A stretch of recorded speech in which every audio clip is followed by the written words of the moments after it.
Good evening, members of the board. My name is Dennis Murphy. I'm an attorney from Hill Law.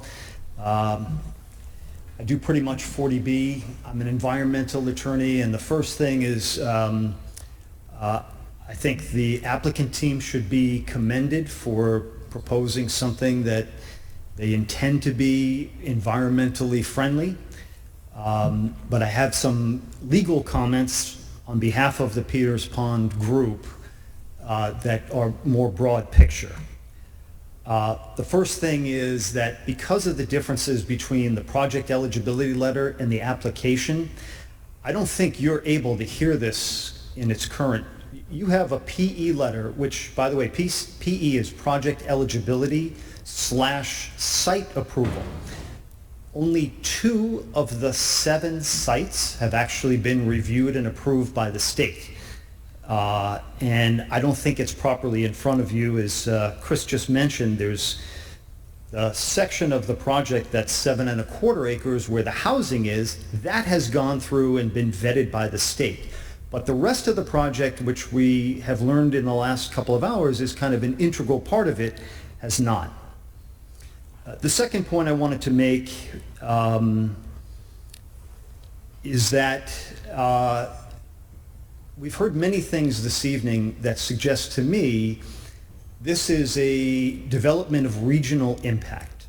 And those of you who are familiar with the Cape Cod Commission know that's a buzzword, and I'll explain both legally and factually very quickly.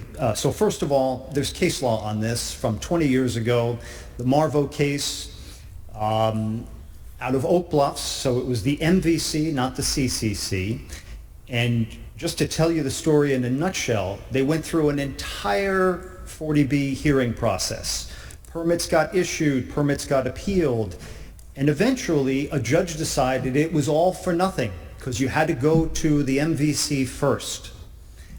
There is no material difference. I looked at it again today. This is an area in which I practice regularly. There is no material difference between the Cape Cod Commission and the MVC statute with regard to whether 40B. Now, I know there are staff people, including on the Cape Cod Commission, who think that 40B ought to be exempt. So factually, though, I just finished a big project in Falmouth, 300 units, 5-story buildings.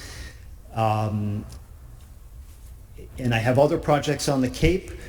This one, to me, in my 20 years of doing 40B, is the one that is most necessary to be reviewed by the Cape Cod Commission. Let me explain 3 reasons why. So first of all, it really does have a regional impact. You've heard about this IMA. There are 3 towns that are signatories to a legally binding agreement that affects how much nitrogen this project can throw off.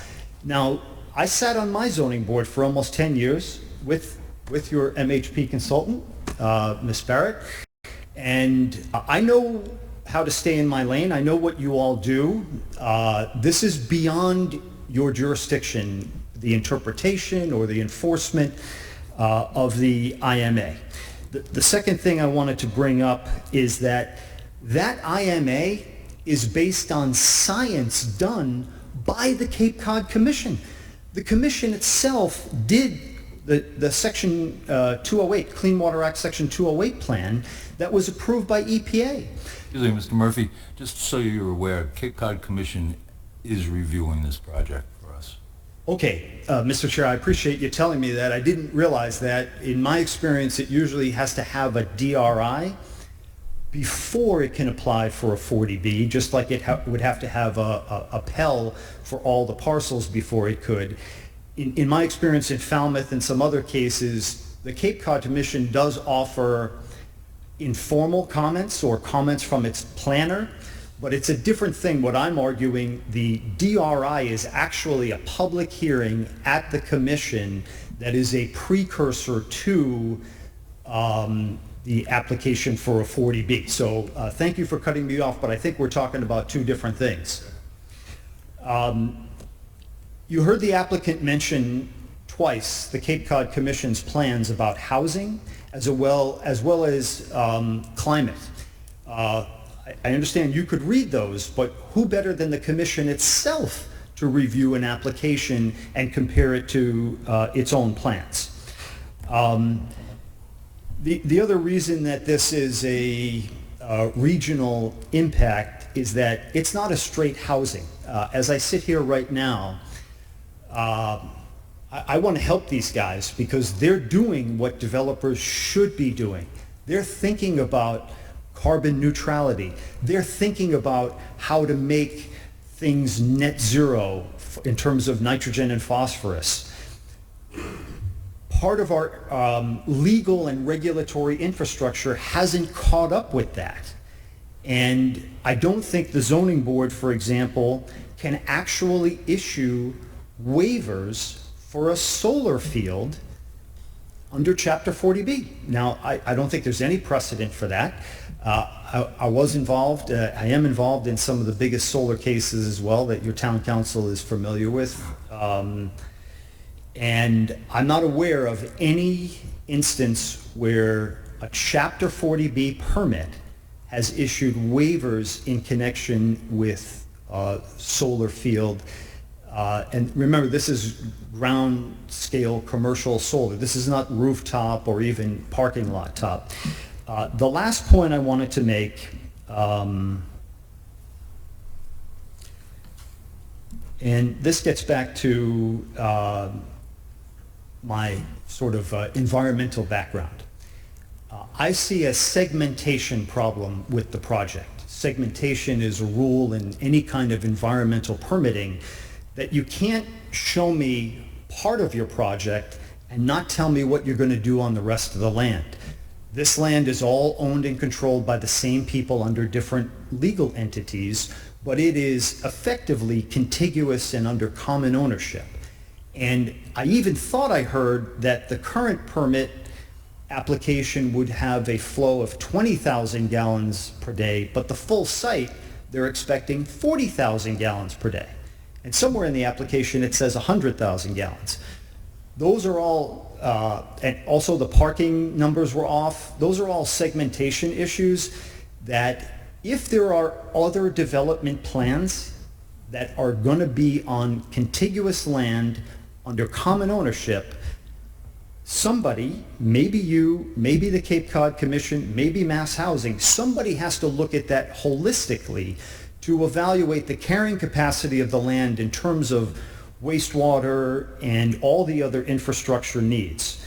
So I throw that out there because I believe this is well-intentioned. I want to sound, and I am, encouraged by it, but I think that we're a little ahead of ourselves. Even the agricultural building, which it struck me, you've already issued a building permit for a project that doesn't have a comprehensive permit and may not even have the prerequisites to a comprehensive permit. So my fear is that things have gotten a little ahead of where they should be.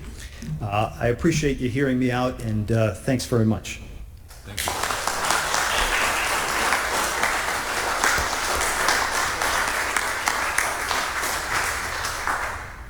Mr. Chairman, may I?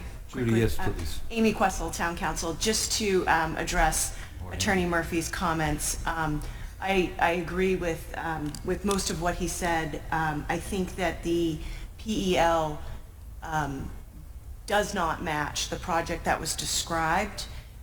So we will need some kind of confirmation from Mass Housing that the project that they're describing is part of this project eligibility letter. The other issue that he brought up was the solar, which I also think is a very, very good point. There is a mention of solar in the PEL, the 2022 PEL. It doesn't sound like the solar that that Mass Housing reviewed is of the capacity of this solar field. And they are asking for waivers for this solar field. So I would say that if this solar field, if there were going to be waivers granted for this solar field, that this solar field has to be dedicated to this project. They cannot be selling that power back to the grid or to anything else. And again, Attorney Murphy is correct. There is no precedent on this. That is just my opinion. looking at these 40Bs for quite a while now. And then the only other thing is that I don't necessarily agree with Attorney Murphy on the Cape Cod Commission, his point about the Cape Cod Commission. There is the Dennis Housing Corporation versus the Dennis Board of Appeals, which is a Housing Appeals Committee decision from 2002, which states that the Cape Cod Commission is considered a local board, meaning that the ZBA or the HAC can override Cape Cod Commission regulations. There's also the Woodland Heights Partnership versus the Bourne Zoning Board of Appeals from 1993 that essentially says the same thing. So I think the Cape Cod Commission review that's happening is more of an informal review. I would not stop that. I think it's great that they are reviewing it. I think they should review it. And then the last point that I just did want to make without confusing things a lot is this whole agricultural aspect, which I also don't really understand. I understand that when the building commissioner is presented with a building permit for an agricultural building, that's what he's presented with, and he gave the building permit for that.